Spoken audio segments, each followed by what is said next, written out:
the HAWE Tech Podcast. Hello and welcome to today's HAWE Tech Podcast. My name is Ralph and I'm Senior Specialist for Sales Enablement at HAWE. Today's topic is, do you know what the challenge is for hydraulic systems in lathes? To answer this question, I've invited my colleague Axel, who is a Key Market Manager who works specifically with machine tools. Hello, Axel. Hi, Ralph. Yeah, thanks for the invitation. And I'm quite excited because hydraulics and lathes is a very special topic. Why is that? It sounds interesting. We recently talked about machining centers where you presented the concept of energy efficient on-off operations. Yeah, but this is what makes the thing interesting, because in lathes the hydraulic drives are different, totally different to what we use in machining centers. And one question to you, do you remember why the hydraulics in machining centers can work so efficiently?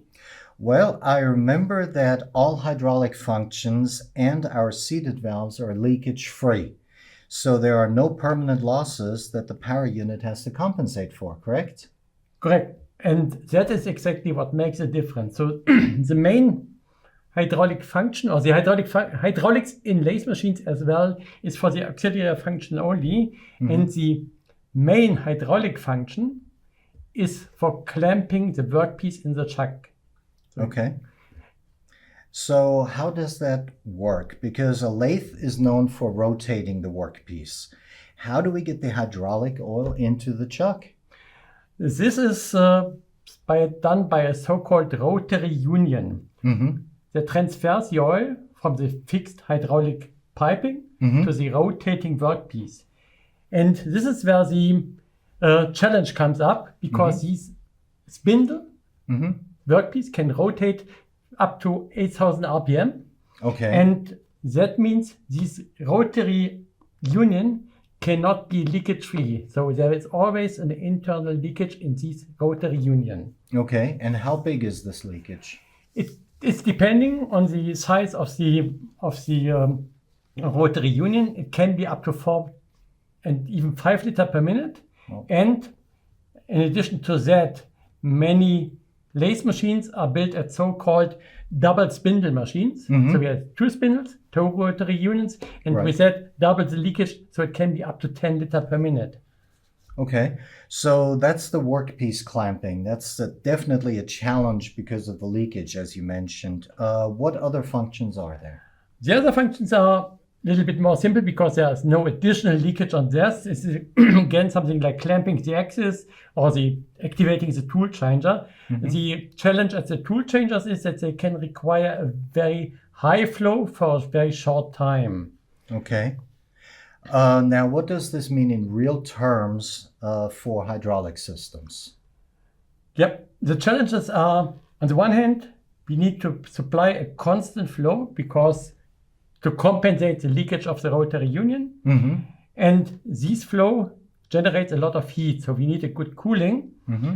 And besides that, we have to provide peak flows, for example, for the tool changer. Yeah. And we must make sure that this high flow is also supplied at the right time. Otherwise, we would get a pressure drop, and that could have an effect on the clamping of the workpiece. Mm-hmm. And this is definitely what we don't want to have. Yeah, makes sense. So what is our solution for this? Because the compact unit with on-off mode, as in the machining center, that's not a solution here. That won't work. No, it won't work, because we would have to restart the power unit too often.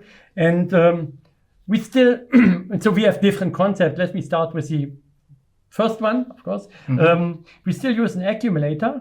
Mm-hmm. And what we still provide the flow from the peak flow for the functions from the accumulator, but we have the power unit running constantly to supply the leakage for the rotary union. Okay. What happens when the accumulator is full? Good question. We don't want to switch off the power unit, because then after a few seconds we would have to restart it. Mm-hmm. So what we do is we switch the power unit in so-called idle circulation mode. This can be done either with a hydraulic activated unloading valve or with a solenoid valve, which is activated by a pressure switch. Okay. And this idle circulation float is something which is quite useful for us in this kind of application because we can use it quite good for an external cooler. So cooling of this bypass flow or idle circulation flow is very useful and very good for cooling the hydraulic system. Well, that doesn't sound too bad. The peak volume flow is covered by the accumulator and efficient cooling is achieved in idle circulation, as you just mentioned.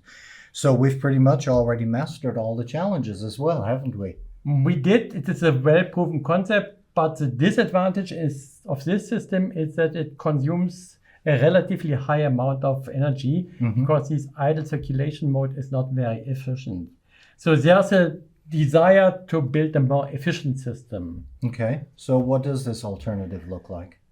The alternative is we use a speed-controlled power unit. So we have a power unit and add to this a so-called frequency converter. This frequency converter can adapt the speed of the power unit. So if low flow is required for leakage only, the flow is reduced. And when high flow is required for actuating a function, high flow is provided from the power unit. Okay, that sounds reasonable at first, but the motor, it has to know how much flow is required so that it knows how fast to turn. How is that achieved? So what we do is we try to keep the pressure stable, in the system stable. We have a pressure sensor integrated, and this pressure sensor senses the pressure, and when the pressure drops, it gives a signal to the frequency inverter to speed up the power unit. And when the pressure is going up, again, there comes a signal to the frequency inverter to reduce the speed. In total, it is a closed loop control system, which is integrated in the inverter. Sounds pretty good, but how does that work with quick pressure changes? Is it that fast?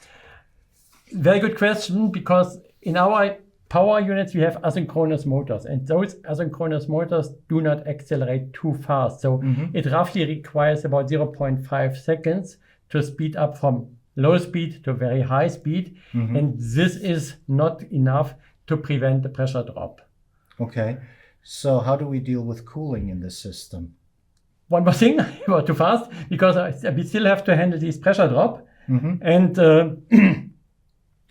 for this pressure drop, we add a small accumulator. So we bridge the time until the power unit speeds up with a small accumulator.